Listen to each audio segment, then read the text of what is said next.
Bonjour mes chers élèves dans cette nouvelle vidéo. J'espère que vous allez bien et que vous avez bien dormi car comme vous le savez, dormir est primordial pour votre bien-être. Aujourd'hui, on va voir une leçon de conjugaison dont le titre est le plus que parfait de l'indicatif. Pour ceci, je vous invite à prendre la page 126 de votre manuel Coquelicot.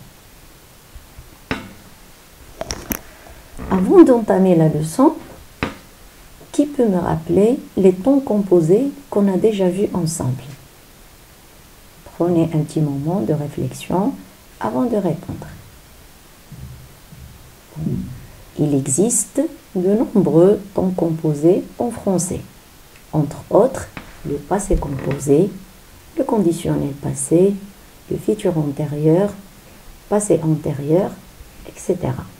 Maintenant, la question qui se pose, pourquoi est-ce qu'on appelle ces tons-là ainsi? C'est-à-dire, pourquoi est-ce qu'on les appelle des tons composés?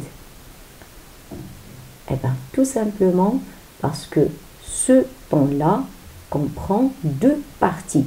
C'est-à-dire, quand je conjugue le verbe, je vais avoir deux parties concernant ce verbe-là. La première partie qu'on appelle l'auxiliaire et la deuxième partie, c'est le participe passé du verbe en question. Voilà. Donc, maintenant, entamons la rubrique « J'observe et j'élabore ». Vous avez « Jamais Besson n'avait vu un joueur pareil. Les 7 cocotiers dont le rôle avait été jusqu'alors assez effacé semblèrent prendre consciemment part au jeu. Récit était redescendu à la fin du match. » Première question. Relève tous les verbes conjugués dans ces trois phrases. Donc, je dis bien le verbe conjugué. Voilà. Donc, dans la première phrase, on a « avait vu ». Donc, une remarque. Il ne faut pas souligner seulement la première partie qui est l'auxiliaire ou bien souligner seulement le participe passé. Non, donc il faut souligner les deux parties. Donc le verbe en question ici, donc avait vu, et c'est le verbe voir.